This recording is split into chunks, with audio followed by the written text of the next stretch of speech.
नमस्कार शेतकरी मित्रांनो. तर आपण ही जी तुम्ही सीताफळाची बाग दिसता ही आपण माळशिरस तालुक्यातील फोंडशिरस या गावी आलेलो आहे आणि तेथील एक युवा शेतकरी अजित सरजे यांची तुम्ही सीताफळाची बाग आहे आणि त्यांच्याकडून आपण जाणून घेणार आहे की बाबा यामध्ये कसं काय याचं नियोजन काय असतं. आता सध्या फुल सेटिंग झालेलं आहे आणि जवळजवळ एक प्रत्येक झाडाला एक 70 ते 80 फळ आहे साधारणपणे. हे असं खालून बघितल्यावर दिसणार आहे फळं. हे तुम्हाला खालून बघितलं की दिसणार आहे ती फळ. हे तुम्ही बघू शकता. असं पूर्ण प्रत्येक झाडाला कमीत कमी एक 70 फळ आहे. हे दुसऱ्या पिकाची बाग आहे आणि त्यांच्याकडून आपण माहिती घेणार आहे की बाबा यामध्ये यांचं नियोजन काय, की त्यांचं लागवडीपासून आतापर्यंतचं नियोजन काय, त्या साधारणपणे एकरी खर्च किती होतो आणि तुम्ही तरुणांना यामध्ये काय मार्गदर्शन करू शकता, की ही सीताफळ याची व्हरायटी कोणती, याच्यामध्ये वार्षिक प्रत्येक बहाराला साधारणपणे किती खर्च येतो, याचं संपूर्ण परिपूर्ण माहिती यांच्याकडून आपण जाणून घेणार आहे. तर नमस्कार मित्रांनो, तुम्हाला आपण युवा शेतकरी अजित सरजे यांच्याकडे आपण आलेलो आहे. तर तुम्हाला ही जी बाग दिसते ती साधारणपणे 250 रोपं आहेत. यांची व्हरायटी कोणती, साधारणपणे लावली कधी, लागवडीची संपूर्ण माहिती यांच्याकडून ऐकणार आहोत. नमस्कार. नमस्कार. तर सांगा तुमची माहिती जरा. मी अजिनाथ महादेव सरजी, एक तालुका माळशिरस, जिल्हा सोलापूर, फोंडशिरस या गावी आहे. माझी एक 250 झाड आहेत सीताफळाची. एक साधारणतः 5 वर्ष चालू आहे झाडांना. याची 2018 साली आम्ही 2019 साली 18 जून 2019 साली लागण केलेली होती. बरं, तुम्ही पहिल्यांदा रोपं कुठून घेतली? रोप आम्ही कळसपूरनं आणलेली. कळसपूरनं रोप आणलेली. जागा आम्हाला दिली एक 40 रुपये रोप एक भेटलेलं आम्हाला. बरं, ह्या रोपांची क्वालिटी व्हरायटी कोणती आहे? ते NMK 1 मध्येच येते. बरं. गोल्डन आहे. पण अशा बऱ्याच व्हरायटी आहेत, त्यातली आपली कोणती? NMK 1 गोल्डन मध्ये गोल्डन मध्ये आहे. NMK 1 असं हे नाही, पण NMK 1 मध्ये त्याच प्रमाण झाड आहे त्याची. बरं. त्यानंतर तुम्ही लागवडीपासून साधारणपणे पहिली छाटणी किती दिवसामध्ये केली? एक झाडाची थोडी उंची 2 फुटापर्यंत वाढलेली साधारणतः. मग ते एक पहिली 1.5 फुटावर आम्ही छाटणी घेतली. पहिली जे सर्वात प्राथमिक छाटणी होती त्याची. बरं, 1.5 फुटावर छाटणी घेतली. बरं, पहिल्यांदा आपल्याला जर युवा शेतकरी आपली लागवड करायला गेले तर त्यांना असा प्रश्न पडतो की या पहिल्या वर्षाचं भार किती, म्हणजे उत्पादन सुरुवात आपण हे धरायचं कधी, लागवडीपासून ह्याला आपण प्राथमिकता कधी पहिल्यांदा धरायचं कधी, त्यासाठी किती कालावधी जातो? पहिल्यांदा 3 वर्ष तर का झाड ग्रोथ व्हायला द्यावंच लागतं. 3 वर्ष तर झाड पूर्णपणे व्हेजिटेटिव्ह ग्रोथ होऊन लागते त्याला. बरं. मग पहिल्या वर्षी जर तुम्हाला घ्यायचं म्हटलं तर थोडंसं निघतंय. मला फक्त 1600 किलो माल निघलेला पहिल्या वर्षी म्हणजे जवळजवळ 3ऱ्या वर्षी. बरं, म्हणजे लागवडीपासून 3 वर्षानंतर आपल्याला पहिलं उत्पादन मिळतं, ती पण एकदम कमी प्रमाणात मिळते. बरं, आपला कितवा बहार चालू आहे आता ह्या वर्षीचा? हे आमचा 2रा बहार चालू आहे. बरं, साधारणपणे प्रत्येक झाडाला फळ किती आहे? एक 60-70 फळ आहे. बरं, ह्याच्याकडून तुमची अपेक्षा काय बाबा, किती माल निघेल प्रत्येक झाडाला? आता मला वाटतंय 1.5 कॅरेट माल सहज उतरू शकतो. बरं, एका फळाची साईज किती पर्यंत होऊ शकते जास्तीत जास्त आणि कमीत कमी? जास्तीत जास्त म्हटलं तर एक 1000 ते 1200 ग्रॅम पर्यंत, म्हणजे 1 किलोच्या पुढं पण जास्तीत जास्त जाऊ शकते. बरं, आणि कमीत कमी म्हटलं तर 200-250 ग्रॅमच्या पुढं याची साईज. 250 ग्रॅमच्या तर पुढंच? 200 ग्रॅमच्या पुढं साईज. टॉपचं पहिल्या कटिंगचं फळ आहे ती 1200 ग्रॅम पर्यंत सुद्धा जाऊ शकतं. मग आमच्या मागल्या वर्षी काही शेतकऱ्यांचं 1200 ग्रॅम पर्यंत पण गेलं. आणि माझंच वैयक्तिक म्हटलं तर 900 ग्रॅम पर्यंत फळ गेलेलं आहे. बरं, बघा मित्रांनो, तर ह्या वर्षी यांची जवळजवळ 1200 म्हणजे साधारणपणे 1 किलोचं एक फळ होऊ शकतं अशी यांच्याकडून अपेक्षा आहे. परंतु ह्या वर्षी अजून सेटिंग जास्त आहे. जर सेटिंग अजून थोडी कमी असते तर अजून पुढं वजनाला वाढलं असतं. साधारणपणे एक फळ जर टॉप मध्ये कमी फळ धरलं तर याला किती पर्यंत जाऊ शकतं? टॉप फळ म्हणजे सगळ्यात कमी फळ असली तर सगळ्यात जास्त किती पर्यंत जाऊ शकतं, म्हणजे किती ग्रॅम पर्यंत जाऊ शकतं एक फळ? 1400 ग्रॅम पर्यंत गेलेले आहेत लोकांची. बरं, एक फळ 1400 ग्रॅम पर्यंत जाते. पण यावेळेस माझी अपेक्षा एक 700-800 ग्रॅम फळ, 500 ग्रॅमच्या पुढे फळ. बरं, ह्याची छाटणी तुम्ही यावेळेस जी धरलेली आहे त्यावेळेस कोणत्या महिन्यात छाटणी केली ह्याची? ह्याला 25 एप्रिलला छाटणी केलेली आहे. 25 एप्रिलला 25 एप्रिल छाटणी आहे, 9 मेला पहिलं पाणी दिलेलं आहे.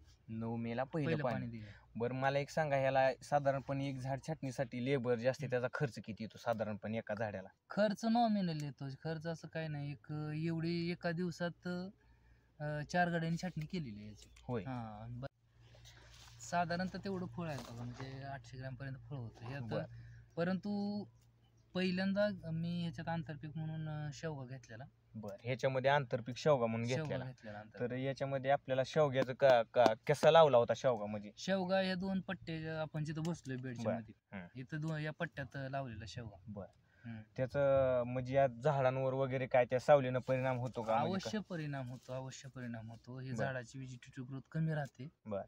आणि त्यामुळे सावली वगैरे पडून ही व्यवस्थित थोडं वाढ कमी होते. पण थोडं प्रॉफिटेबल म्हणून 3 वर्ष प्रॉफिटेबल म्हणून जर तुम्ही शेती मोकळी राहते, त्याच्यामुळे आपलं आंतरपीक घ्यायचं. आंतरपीक घेतलं दुसरं कोणतं घेतलं. पीक घेऊ शकतो आपण याच्यामध्ये साधारणपणे? घेतलं तर चालतं, पण मला वाटतं की जास्त उंची नसलेलं फळ आंतरपीक घेतले. पण कुठलं घ्यावं तुम्ही युवा साधारण- शेतकऱ्यांना सांगा काय ते. साधारणतः भुईमुग घेतला तरी चालतो. कांदा, हरभरा किंवा सोयाबीन अशी पिकं घेतली तरी तुम्ही चालतं ते. पण माझा एक सल्ला आहे की बाबा तुम्ही आंतरपीक मोठे घेऊ नका, आणि दुसऱ्या वर्षीपासून ह्याला आंतरपीक घेऊच नका. कारण झाडाची जेवढी ग्रोथ करचाल तेवढं फळाचे तुमच्या झाडाची ग्रोथ होते, आणि त्यामुळे झाडाला वातावरण मानून सूर्यप्रकाश पडून वगैरे सगळं होतं. काय नाही. बरं, तुम्ही ह्यावेळेस एवढं सेटिंग झाले याच्यामध्ये भरपूर प्रमाणात माझ्यामध्ये दुसऱ्या पिकाच्या मानानं भरपूर सेटिंग आहे. तर याला काय काय तुम्ही पहिल्यापासून कसं कसं पीक खत व्यवस्थापन बाबा, ह्याच्यामध्ये बेडमध्ये काय टाकलं, खत काय टाकलं, केमिकल मध्ये दुसरं काय टाकलं, स्प्रे कोणतं आपण केलं सेटिंगसाठी? पहिल्यांदा तुम्ही खतामध्ये काय टाकलं खाली? आम्ही पहिल्यांदा ह्याला खरं सांगतो, एक शेळीचं खत म्हणजे लेंड्या टाकलेले आहेत. लेंडी खत टाकलेलं आहे. लेंडी खत 3 ट्रेलर टाकलेले आहेत. एवढ्या झाडांना 3 ट्रेलर लेंडी खत टाकलेलं आहे. झाड पूर्ण जिथं तुम्ही खोदचाल तिकडं पूर्णपणे खत आहे. ह्याचा खताचाच मारा, दुसरं काही टाकलेलं नाही. आणि सिंगल सुपर फॉस्फेट ह्यात खत कुजण्यासाठी टाकून दिलं. बाकी काही पहिल्यांदा टाकलेलं नाही. आणि त्याच्यानंतर मग छाटणी केली. परत सेटिंगसाठी काय केलेलं आहे तुम्ही? सेटिंगसाठी म्हणजे स्पेशल सेटिंगसाठी करण्याची काही आवश्यकता नाही. ह्याला कॅल्शियम बोरॉनचा स्प्रे घेणं किंवा मायक्रोन्यूटनचा स्प्रे घेणं हे ठीक आहे. आणि जास्तीत जास्त जर शेंड असं वाढलं तर 052चा स्प्रे वगैरे केलं. बाकीचा इतकी काय आवश्यकता नाही की बाबा ह्याला स्पेशल काय. ह्याला सगळं वातावरण नाही, वातावरण थंड वगैरे असलं आणि 27 डिग्री सेंटीग्रेडच्या जर खाली आलं तर आपोआप ते सेटिंग होते. याची सेटिंग पहिल्या टप्प्यातच भरपूर झालेली आहे. ती दिसते ना, भरपूर सेटिंग आहे. तर याच्या पुढे तुमचं काय नियोजन आहे बाबा? म्हणजे आता साईज साठी याच्यामुळे तुम्ही काय सोडताय खालनं ड्रिप मध्ये? यासाठी आता आम्ही साईजवर काम करणार आहोत. साईजवर म्हणजे आता PSB KMB ची स्लरी करायची. स्लरी मध्ये आम्ही PSB KSB 1 लिटर आणणार. एका बॅलरचं प्रमाण सांगा स्लरीचं. एका बॅलरचं 5 किलो डाळीचं पीठ, हरभरा डाळ किंवा कोणतीही डाळ चालते, द्विदल चालतं. शेण किती टाकायचं एका बॅलरला साधारणपणे? शेण एक 5 किलो टाकलं तरी चालतंय. आणि सरकी पेंड 5 किलो. आणि ताक 3 लिटर. आणि गुळ 2 किलो तरी चालतं. तेवढ्यात आम्ही एक 8 दिवस ती ठेवायची स्लरी. आणि सकाळ संध्याकाळ त्याला हलवायचं, क्लॉकवाईज अँटी क्लॉकवाईज, म्हणजे घड्याळ्या दिशेने मिक्स होऊन. आणि ते त्याप्रमाणे ते खाली ड्रेंचिंग करायचं, म्हणजे ओतायचं पूर्णपणे. आणि दुसरी गोष्ट अशी की ह्याला आम्ही 052-34, 044-44 ग्रेड आहे, त्या 042-47 ग्रेड, अशा आलटून पालटून ग्रेड, 13-0-45 अशा ग्रेड सोडून आम्ही साईज वाढवणार आहोत. म्हणजे बेस्ट कुठली बाबा? ह्या एखादं जे औषध सोडल्यानंतर त्यानं बेस्ट असं कोणतं औषध आहे की तुम्हाला त्याचा अनुभव आला की बाबा हे औषध सोडलं की 100% ह्याची साईज वाढणार?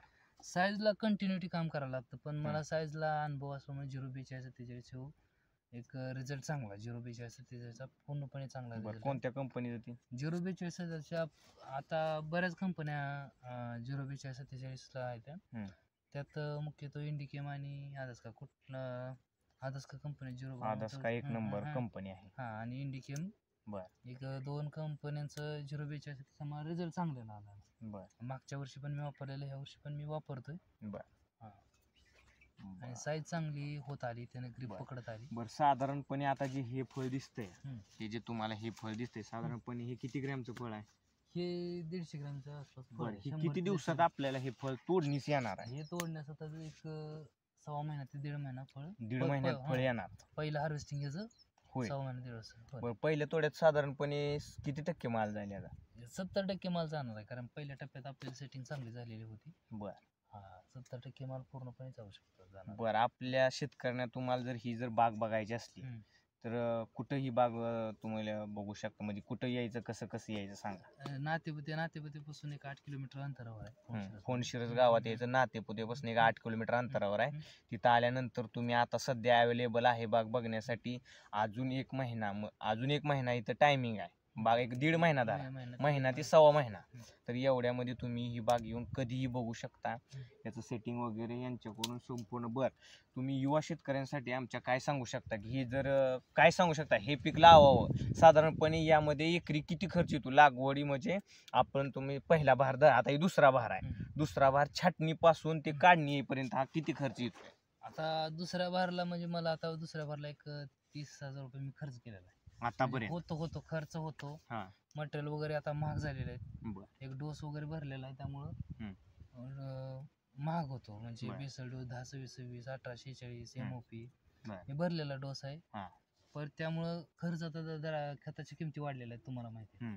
त्याप्रमाणे 30,000 रुपये एकरी खर्च येतो, जास्त काय नाही. आणि शेणखत तर आपण प्रत्येक वेळेस टाकतो, त्यामुळे कोणतेही पीक सगळं शेणखतासहित ही सगळा खर्च किती येतो साधारण? एक जरा मग एक 45,000 पर्यंत खर्च येतो. 45,000 रुपये. 45 ते 55,000 रुपये खर्च येतो. बरं याच्यामध्ये तुम्हाला का असं यंदा उत्पन्नाची अपेक्षा किती आहे साधारणपणे? किती तुम्हाला याला रेट किती सापडू शकेल? या रेट आम्हाला एक अपेक्षा आहे की 125 रुपयेपर्यंत, एक 80-85 रुपयेपर्यंत रेट सापडू. म्हणजे 80-85च्या पुढे 125 रुपयेपर्यंत त्याला रेट सापडेल अशी तुमची अपेक्षा आहे? अपेक्षा. बरं ठीक आहे. तर तुम्ही युवा शेतकऱ्यांना काय सांगू, ही प्रॉफिटेबल पीक आहे का? ही शेतकऱ्यांनी आपल्या नवीन जी आपल्याला जी जोडणारे आपले जे सबस्क्रायबर आहेत त्यांना तुम्ही काय सांगू शकता, बाबा यामध्ये खरंच परवडतं का? ही काय आपल्याला उगाच सांगायचं नाही बाबा, मोठेपणा करून सांगायचं नाही, की जी खरं परवडतं का याच्यामध्ये? एक विन विन सिच्युएशन आहे बरं का. एक शेतकऱ्यांना सुद्धा विन विन सिच्युएशन आहे, कारण एक आम्ही का लावलं तर हा आमचा पर्जन्यछायेच्या प्रदेशात येतो खांबा, आणि आमच्या इथं डाळिंब पण भरपूर आहे, पण डाळिंबीला मर रोग जास्त लागला आणि त्यामुळं बागा बऱ्याच फेल गेल्या. दुसरी गोष्ट झाडं मेली.